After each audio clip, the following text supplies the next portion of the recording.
Hello guys, मैं Gajendra Kaushik Avyan IAS academy के YouTube channel पर आपका स्वागत है। आइए आगे बढ़ाते हैं।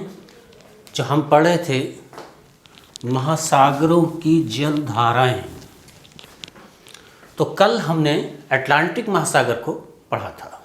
आज हम प्रशांत महासागर की जलधाराओं के बारे में देखते हैं। इसके लिए फिर से हमें मैप की ज़रूरत होगी और ये हम एक रफली मैप बना रहे हैं।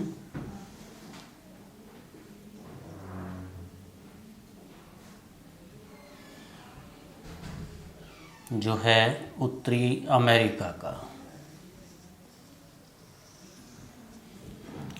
और ये दक्षिणी अमेरिका,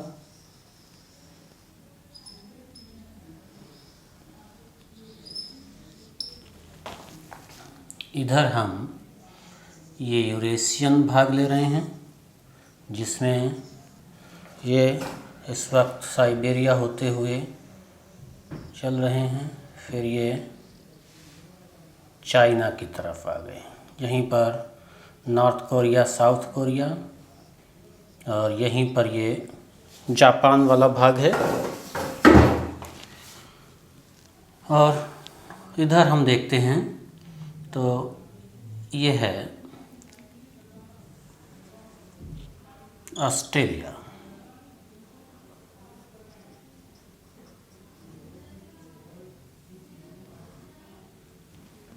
और इधर ये आइलैंड्स हैं।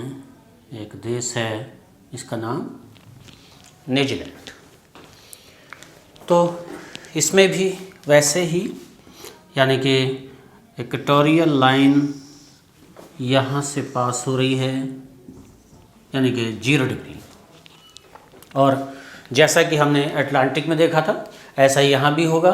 इक्वेटर पर कौन सी जलधारा चलेगी, उसका नाम इक्वेटोरियल वाटर करंट या विषुवत रेखीय जलधारा, ये भी प्रशांत में भी चल रही है।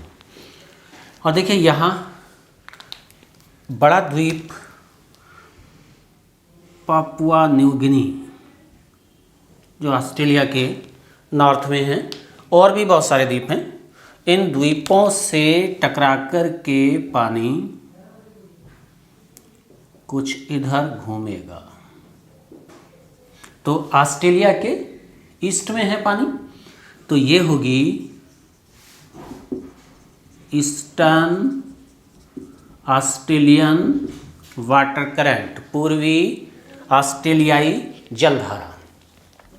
ऐसे ही यहाँ भी बहुत सारे आइलैंड्स हैं, तो इनसे भी पानी टकराएगा और वो भी घूमेगा।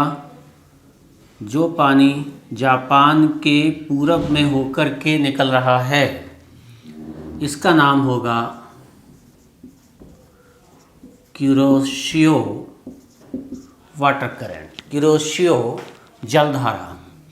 कुछ पानी जापान के पश्चिम की ओर भी आगे चल रहा होगा, इसका नाम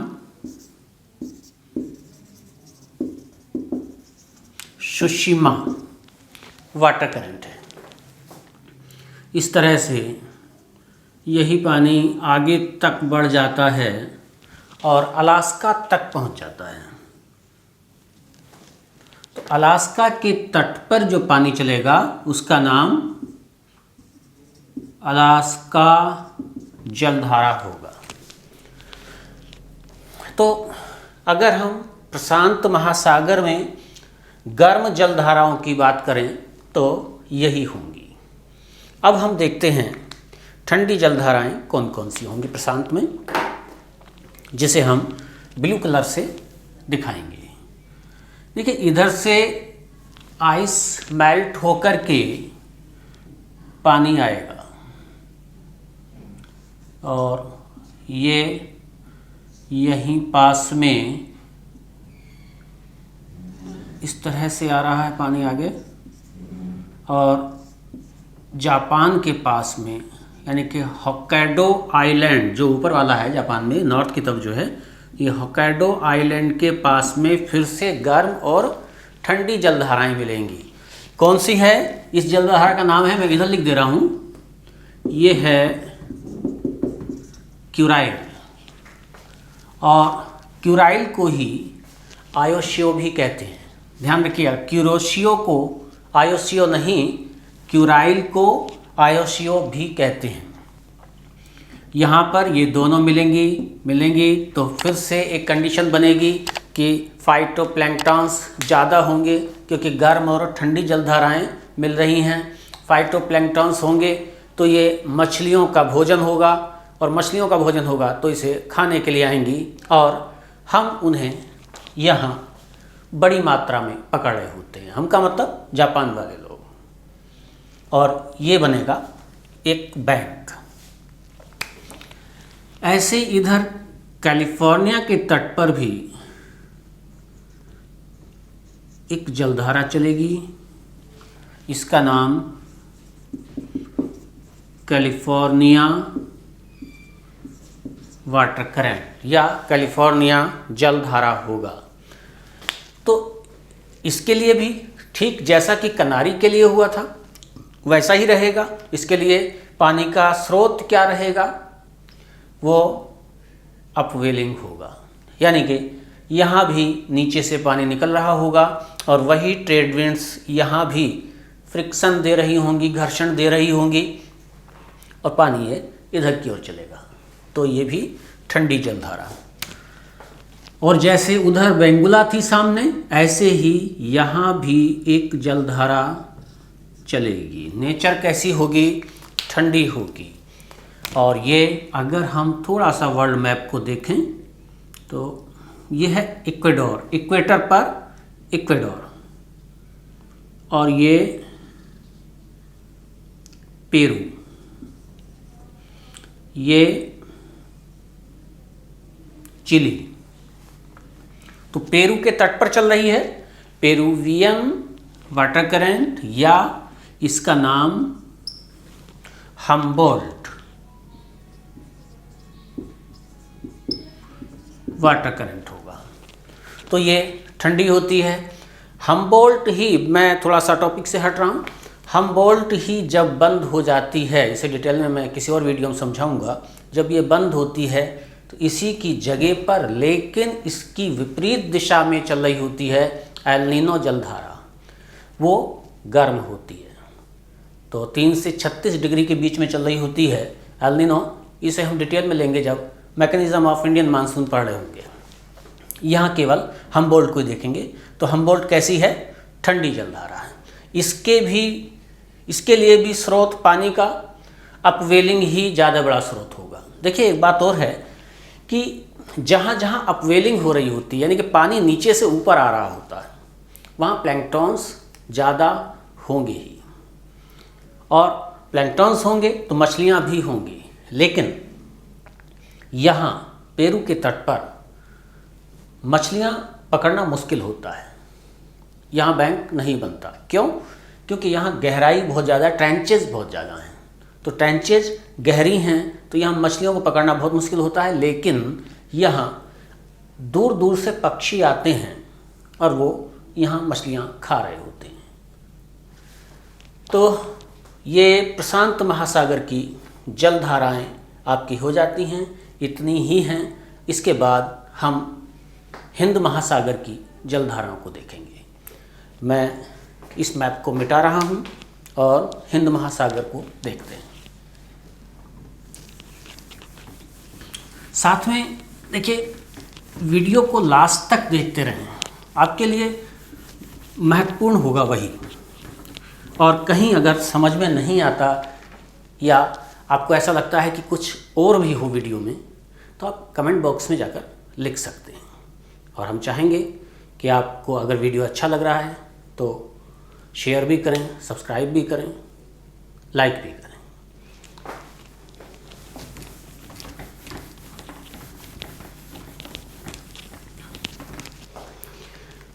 तो हिंद महासागर को हम देखेंगे। मैप को हम थोड़ा बीच से ही ले रहे हैं क्योंकि जितने की आवश्यकता है वहीं से लेंगे। ये आप लोग सब पहचानते हैं, ये अफ्रीका महाद्वीप है और यहीं से ये अरब प्रायद्वीप है और ये हम इंडिया में हैं।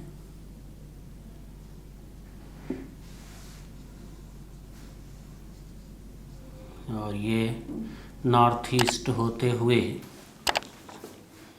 अब हम आगे बढ़ रहे हैं और ये इधर चाइना की तरफ गया। यहाँ पर ये सुमात्रा, ये जावा और इधर है यहाँ ये मेडागास्कर और फिर से एक बार हम शो कर रहे हैं इधर भी, ये है ऑस्ट्रेलिया।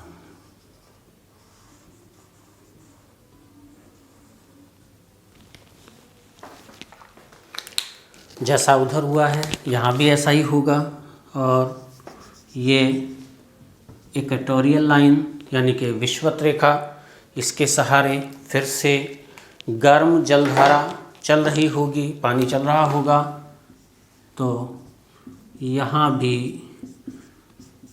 हिंद महासागर में विषुवत रेखीय जलधारा चलेगी। मैंने पहले ही बताया था कि पूरे विश्व में इसकी डायरेक्शन ईस्ट टू वेस्ट होगी। पानी यहाँ के तट से टकराएगा, इस तरह से घूम जाएगा।